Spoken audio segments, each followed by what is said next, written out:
আসসালামু আলাইকুম রহমতুল্লাহি ওয়া বারাকাতুহু। সম্মানিত দর্শক, ডক্টর মোহাম্মদ ইউনূসের নেতৃত্বাধীন যে অন্তর্বর্তীকালীন সরকার, সেই সরকারের একদম শেষ দিকে আমেরিকার সঙ্গে একটি চুক্তি হয়েছিল, সমঝোতামূলক বাণিজ্য চুক্তি, যেটিকে আমরা এখন গোপন চুক্তি বলার চেষ্টা করছি। আমেরিকা ওই সময়টাতে পৃথিবীর অনেক দেশগুলোর সঙ্গে তারা বাণিজ্য সমতা আনার কথা বলতে গেলে যেটিকে বলা হয় অধীনতামূলক মিত্রতা চুক্তি। লর্ড ডালহৌসির যে অধীনতামূলক মিত্রতা চুক্তি ছিল, ঠিক ওই প্রকৃতির মিত্রতা চুক্তি অনেকের সঙ্গে করেছে, যে চুক্তিগুলো অসম, অন্যায় এবং অন্য একটি দেশকে শোষণ করে নিজের যে ব্রুটাল, নিষ্ঠুর ক্রয় ক্ষমতা রয়েছে, তার যে বাণিজ্যিক পাওয়ার রয়েছে, তারপর তার যে মিলিটারি শক্তি রয়েছে, এইগুলোকে ব্যবহার করে যার সাথে যেভাবে দরকার ওইভাবে বার্গেনিং করে আমেরিকা ফার্স্ট, মানে আমেরিকার লাভ হবে, এইভাবে ডোনাল্ড ট্রাম্প সরকার অনেকগুলো রাষ্ট্রের সঙ্গে একেবারে যাকে বলা হয় তাদের কণ্ঠনালী চেপে ধরে তারা চুক্তি করেছে। অনেকগুলো দেশ এই চুক্তি করেনি, যেমন ভারত করেনি, কিন্তু বাংলাদেশ করেছে, করার জন্য তারা বাধ্য হয়েছে। তারা যে কাজটি করেছে, তাদের দেশে যে সকল এক্সপোর্ট রয়েছে, চীনও করেনি, চীনও তাদের সঙ্গে কোনো চুক্তি করেনি। তো যেটা হলো যে বিভিন্ন দেশ থেকে আমেরিকাতে যে সকল পণ্য রপ্তানি করা হয়, তো সেই সকল পণ্যের উপর ভিত্তি করে অনেকগুলো দেশের জিডিপি নির্ভর করে, সেই পণ্যগুলোর উপর ভিত্তি করে অনেকগুলো দেশের ইকোনমি, অর্থনীতি, সেটি স্থির থাকে বা অস্থির হয়, কর্মসংস্থান থেকে শুরু করে আরও অনেক কিছু। আমেরিকার সঙ্গে আমাদের যে ব্যবসা রয়েছে, মূলত আমাদের রপ্তানি বাণিজ্যের যে বিরাট অংশ গার্মেন্টস পণ্য, এই গার্মেন্টস পণ্যর একটা বিরাট অংশ আমরা আমেরিকাতে রপ্তানি করি। এখানে হঠাৎ করে তারা শুল্ক বাড়িয়ে দিল। এমনিতেই কিন্তু অনেক আগে থেকে তারা শুল্ক দিয়ে যাচ্ছে। আমরা যে এক্সপোর্ট করি সেখানে অলমোস্ট 20% সেখানে আমরা তাদেরকে শুল্ক দিচ্ছি, এবং ডোনাল্ড ট্রাম্প সেটাকে প্রায় 37% করে দিল। আসলে বাংলাদেশের যে পণ্য, যে মান, এখানে যদি আমেরিকা 37% করে দিত, বা ধরুন আরও বেশি 50% শুল্ক বসাতো, এতে করে কিন্তু আমাদের আসলে কোনো ক্ষতি হতো না, বরং আমাদের লাভ হতো, আমাদের শিল্প কলকারখানা আরও ডেভেলপ হতো। সরকার প্রাথমিকভাবে তাদেরকে একটু যাকে বলা হয় এই গার্মেন্টস মালিকদের যে চাপ এবং আমেরিকার যে সকল সফট পাওয়ার আছে তাদের চাপ তাদেরকে মোকাবেলা করতে হতো, কিন্তু ওটা সরকার করেনি। এই কারণে সরকারটা মূলত আমেরিকার প্রভাবাধীন একটি সরকার ছিল, আমেরিকান ডিপ স্টেটের একটি সরকার ছিল। তো এরকম একটা নাটক, মানে শুল্ক বাড়িয়ে দেওয়া হবে, তারপর দেশের মধ্যে ভয় আতঙ্ক তৈরি করা হবে, এবং সেই ভয় আতঙ্ককে কাজে লাগিয়ে আমেরিকার সঙ্গে একটি গোপন অধীনতামূলক মিত্রতার চুক্তি করতে হবে। সেই চুক্তিগুলো কি, যতটুকু আমরা জানতে পেরেছি, গোপন কি আছে এখানে, সামরিক বিষয় আছে, বেসামরিক বিষয় আছে, প্রযুক্তিগত বিষয় আছে, অর্থনৈতিক বিষয় আছে, এবং আরও অনেক কিছু, ভৌগোলিক বিষয়ও থাকতে পারে, আমরা জানি না। কিন্তু যেহেতু এটাকে গোপন চুক্তি বলা হচ্ছে, ফলে এখানে বার্মা অ্যাক্ট, রোহিঙ্গাদের সমস্যা, সেন্ট মার্টিনে যে মার্কিন ঘাঁটি স্থাপন, এখানে মার্কিন সামরিক বাহিনীর গোয়েন্দা ইউনিটের কর্মকাণ্ড, সামরিক বাহিনীর সাথে বাংলাদেশের যে একটা দহরম মহরম সম্পর্ক, কিংবা আমরা যে এখন অস্ত্র এবং গোলাবারুদ কিনছি চীন থেকে এবং ভারত থেকে, মূলত এগুলো আমাদের লাগে হলো আমরা যে প্রতি বছর সামরিক বাহিনীর বা পুলিশ বাহিনীর যে অস্ত্রগুলো ব্যবহার করতে হয়, গোলাবারুদগুলো ব্যবহার করতে হয়, এগুলো খুব কস্টলি কোনো কিছু দরকার হয় না।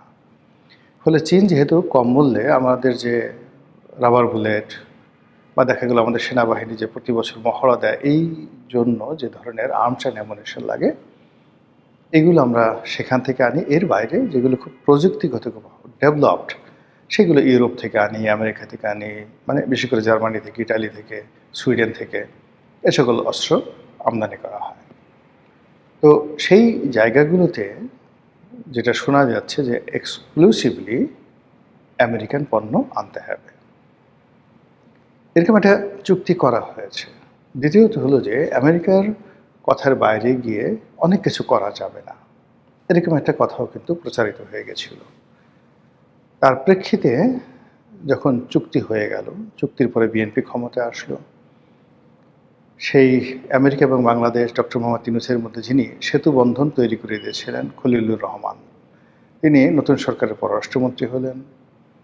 আমেরিকার যে ডিপ স্টেটের অন্য যে সকল আমলা কামলা, তারপর বুদ্ধিজীবী, এরপর সিভিল সোসাইটি বলতে যা বোঝায়, সেই সমস্ত লোক এখন পায়ের উপর পা তুলে নতুন সরকারের উপরে সে আগের মতোই খবরদারি করছে। তো এই যে আমেরিকার সঙ্গে বাংলাদেশের যে গোপন চুক্তি ইউনূসের জমানায় যেটা হয়েছে, এটা আমাদের জন্য কতটা নেতিবাচক প্রতিক্রিয়া তৈরি করতে পারে তার ৩-৪টি উদাহরণ আপনাদেরকে দিই। দ্বিধার্ষে এখন আমেরিকা থেকে গম আসছে। অন্য বাজার থেকে যদি আমরা গম কিনতাম, এই গমের মূল্য পার মেট্রিক টনে অনেক অনেক কম পড়ত। তারপর তো সামরিক খাতের কথা বললাম। সামরিক খাত বাদ দিয়ে যদি এখন আপনি তুলা চিন্তা করেন, যে আমরা যদি এখন ভারতের তুলার পরিবর্তে আমেরিকা থেকে তুলা আনি, তাহলে এখন যে খরচ, সে খরচের প্রায় ১.৫ গুণ আমাদেরকে ব্যয় করতে হবে। এর বাইরে যেটি স্পষ্ট হয়ে গেছে সেটা হলো যে আমাদের তেল গ্যাস যে অনুসন্ধান, এটা সম্ভবত অ্যাবসলিউটলি আমেরিকার হাতে চলে গেছে, সমুদ্রে তেল গ্যাস অনুসন্ধান। এবং আগেই যে আমেরিকান কোম্পানি শেভরন, তারা বাংলাদেশের গ্যাস ক্ষেত্রের অলমোস্ট 80% তারা নিয়ন্ত্রণ করে এখন।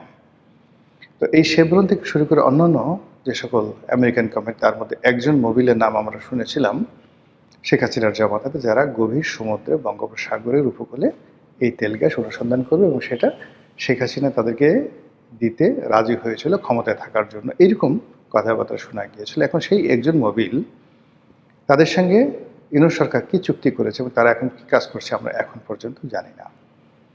নতুন সরকার ক্ষমতা আসার পরে যখন এই যে ফুয়েল ক্রাইসিস হলো, এই ফুয়েল ক্রাইসিসের সময়টিতে আমরা খুব সহজে অনায়াসে রাশিয়া থেকে তেল কিনতে পারতাম।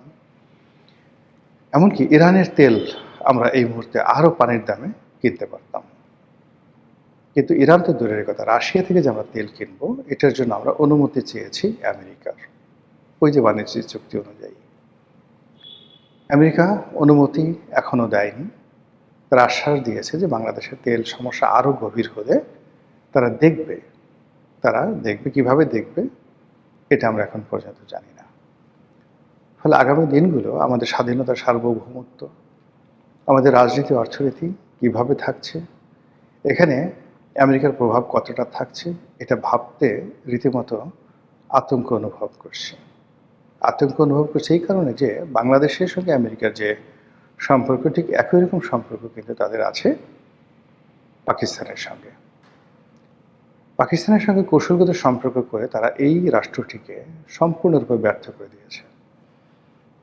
আপনারা জানেন যে 1955 বা 1960 সাল পর্যন্ত পুরো এশিয়ার মধ্যে পার ক্যাপিটা ইনকাম এবং জিডিপি, এই দুটো ক্ষেত্রে পাকিস্তানের সমকক্ষ কোনো রাষ্ট্র ছিল না। এমনকি আপনি যদি বলেন চীন, তারপর কোরিয়া, মানে উত্তর কোরিয়া না, দক্ষিণ কোরিয়া, সিঙ্গাপুর, মালয়েশিয়া, তারপর জাপান, এর কোনো দেশই পাকিস্তানের ধারের কাছে ছিল না আপ টু 1960। কিন্তু এরপর যখন আমেরিকার সেই যে সাম্রাজ্যবাদী দাঁত এবং নখ ভারতের সাথে পাকিস্তানকে লাগিয়ে দিয়ে, আফগানিস্তানের সঙ্গে পাকিস্তানের লাগিয়ে দিয়ে, বেলুচিস্তানের মধ্যে অশান্তি সৃষ্টি করে, তারা যেইভাবে পাকিস্তানের মেরুদণ্ড ভেঙে দিল, অর্থনৈতিক মেরুদণ্ড ভেঙে দিল, সেই ভাঙা মেরুদণ্ড নিয়ে আর দাঁড়াতে পারেনি। এই আমেরিকার কারণে সেই পূর্ব পাকিস্তান পশ্চিম পাকিস্তান আলাদা হয়ে গেল এবং অত্যন্ত চাল চেলে এই বাংলাদেশকে আলাদা করে দিয়ে পাকিস্তানকে আরও দুর্বল করে দেওয়া হলো। তারপর পাকিস্তানে একের পর এক সামরিক শাসন এবং সমস্ত civil bureaucracy, military bureaucracy, judiciary সব কিছুকে অকার্যকর করে দিয়ে তারা তাদের পছন্দের মতো মানুষকে সেনাপ্রধান রূপে নিয়োগ দেয় এবং তাদের মাধ্যমে পাকিস্তান শাসন করে করে আজকের এই পর্যায়ে চলে এসছে। আমেরিকার এই যে শোষণ, এটার বিরুদ্ধে প্রথম জুলফিকার আলী ভুট্টো দাঁড়ানোর চেষ্টা করেছিলেন, কিল্ড।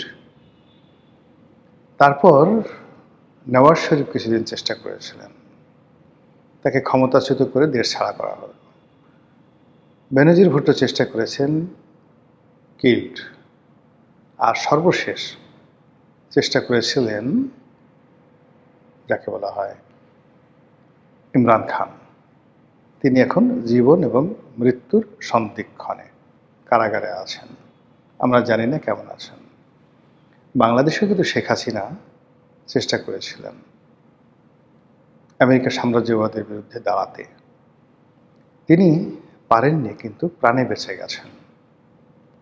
কিন্তু তার যারা লোকজন আছে সেই লোকজনকে একেবারে রাজনীতি ছাড়া করা, দেশ ছাড়া করা, সব কিছু করার জন্য আমেরিকা যা যা করা দরকার সব কিছু করে যাচ্ছে। করতে গিয়ে আমাদের রাষ্ট্রের যে রক্ত সঞ্চালন, আমাদের রাষ্ট্রের যে অস্থি মজ্জা, সব কিছু তছনছ করে দিচ্ছে। ফলে আগামীতে আমরা কিভাবে দাঁড়াবো, কিভাবে হাঁটাচলা করব, কিভাবে সম্মুখে আগাবো, এমনকি কিভাবে মারা যাব, সেই বিষয়গুলো হয়তো আমেরিকার তদারকিতে চলবে। মহান আল্লাহ আমাদের সবাইকে হেদায়েত দান করুন এবং হেফাজত করুন। আসসালামু আলাইকুম ওয়া রাহমাতুল্লাহি ওয়া বারাকাতুহু।